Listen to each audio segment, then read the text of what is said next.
Hey crafty friends, Wandering Dreamer 555 here. Today we're going to be using this awesome stamp by Carmen's Veranda. It's just called the Jukebox stamp. And it's a kind of a special card today, or special project, because I'm going to be working with my friend Sandy on kind of a little collaboration just between us. We wanted to see kind of what stamps we had the same, and this was one of those, and this was kind of a fun stamp, so we decided to use this one. So you guys can, I'll try to link to her video below, or her channel, and you guys hop over there and take a look at what she's come up with. But this is the card that I came up with today, so we will see how to make that. Just move everything out of the way here. So we're going to be working on Nina Solar White cardstock, and this is the stamp, the focus of today, I guess. And I love these stamps. I usually order them cling mounted. You can get them mounted, unmounted, or cling mounted. Carmen's Veranda is now owned by Lost Coast Designs, so if you guys want to check out both are awesome companies. You're going to see me working with some Lost Coast stuff coming up soon. But the owner, Linda, owns both of those now, and she's wonderful, wonderful to order from. Super duper customer service, couldn't ask for better. So, but that is their stamp, and I have just inked it up with the Ranger Archival ink in jet black. And I wanted to kind of do several practice test colorings and things like that. So by the magic of YouTube, we have one cut out ahead, and I've been coloring that just a little bit. I'm using these, what are they called? Zig Clean Color Real Brush markers. This is water-based. These are honestly probably not the best markers to color with for this. I should have used something different. They do a fabulous job, but you know, they have this really delicate brush tip and things like that, so it does bend a little bit. I think I'm a hard coloring person, I guess. I tend to bear down on the tips quite a bit, so you know. But these, you just have to be kind of careful. I love the colors, but you just have to be a little careful around like the delicate edges inside of the stamp if you're going to use this particular type of marker. So we'll just finish coloring this up. And I remember Jukeboxes growing up as a kid, at the local like Pizza Hut, that kind of thing.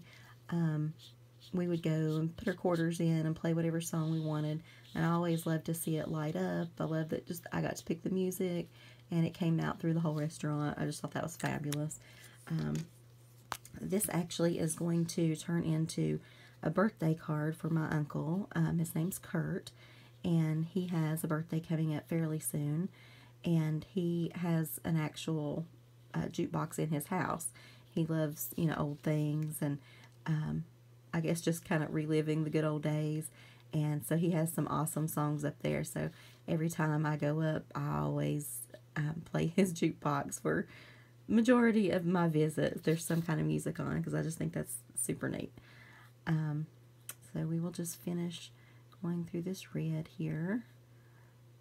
It's kind of hard to focus and color on camera, I'm realizing. Wonder how all those Copic people blend and all that good stuff. Wow, such focus. I do have the what are those called? The Spectrum Noir markers, and I got a big set of those. Honestly, have to say I haven't really colored with them all that much, though. I tend to be, like I said, pretty quick colorer, so I don't know about all these blending techniques, but they look awesome on other people's cards, but, you know, we'll see.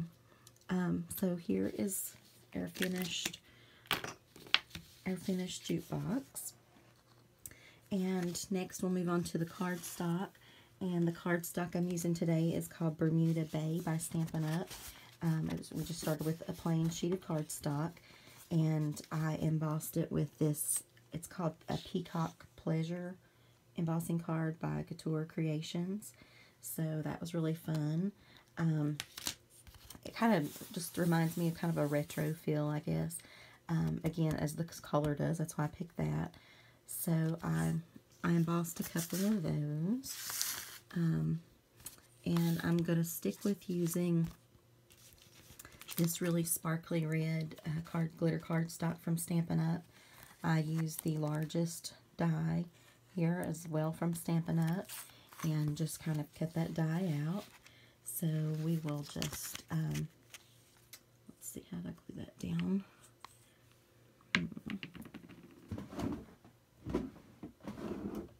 I think I'm going to use this Elizabeth's Crafts tape. It's clear double-sided adhesive, just so it sticks really well to glue that down. I've heard about some other awesome tape from Viva Las Vegas. That's one thing I've never actually tried from that company. I have lots and lots of their stamps, but I haven't actually tried their tape. So if any of you guys have tried that, I think it's called Miracle Tape or something like that, let me know what you think of it. So we'll just put a few pieces down here, and then we'll see if I can actually get this up on camera. Yay, it worked. Okay.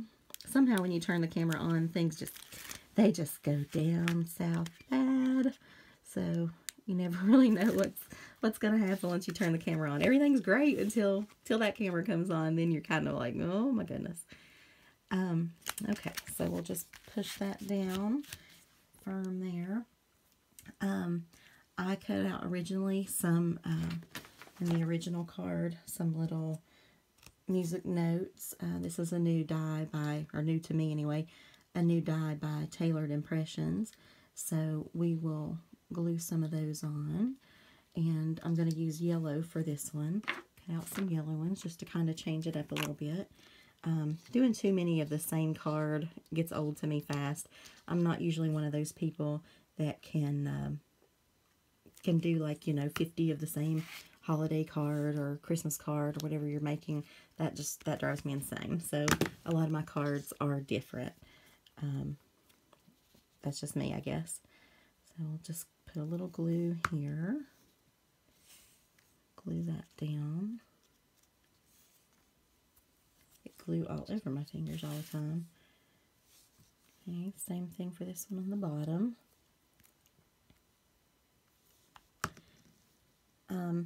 I hope you guys enjoy this collaboration. If you do, please let Sandy and myself both know. We're thinking of doing another one with a hummingbird set that we both have from Stampendous. I think it's really fun just kind of working with somebody. It's kind of like having somebody there to stamp with, but not exactly.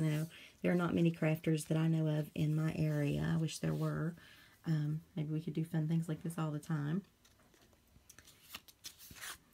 Okay, so then we'll just pop dot this.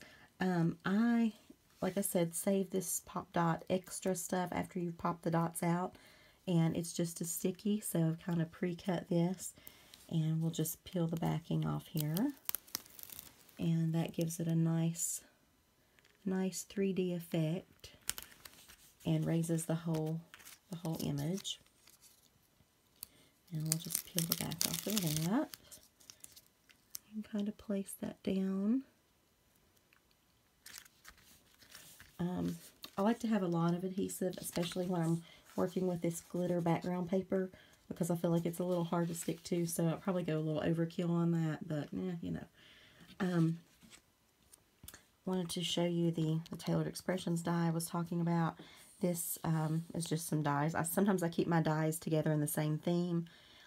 These are from Spellbinders, and that would work as well. The next die that we're going to be using is this row of tags. I think we're going to use this one, and I've pre-cut a few of those. And put that there. I'm going to use some Real Red Stampin' Up! Ink. And then the stamp set I'm going to use is by Paper Smooches.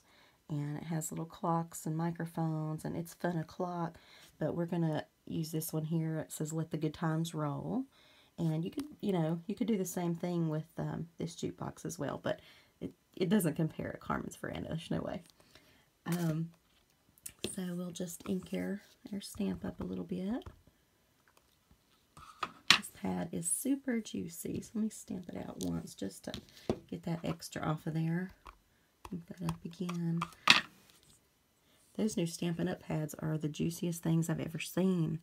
Wow, I don't think they'll ever run out of ink, which could be a good thing. Okay, so there's our Let the Good Times Roll. Let me close up this stamp pad real quick. And the same thing on there. I'm going to use this extra piece of foam adhesive. Just cut to size. Peel the backing off. And we will place it right there. Okay. And that completes my card today. So let the good times roll and go on over to Carmen's Veranda as well as Sandy's channel, which is Crafting for Almost Everyone, and check out her card. I did want to show you guys one more thing. Just a few things that you may want to use that I started to try, but then, I ended up changing to the 5x7 card. So this is a 4x6 Doris embossing folder, and it just had some records on there, and I thought that was super cute. That would be great for this kind of card. And this is what those look like when they're embossed. That would be perfect for this stamp as well. This is a Sunny Studios sock hop set. So you could add some of these sentiments as well. And it kind of, it's staying with that. And this is called For the Record. I started to do this stamp that says You're a Classic or You Rock, things like that. I thought Michael Pert may love that as well. So, but finally, I decided to go with Let the Good Times Roll. But hope you guys have enjoyed this, and I'll talk to you soon. Bye.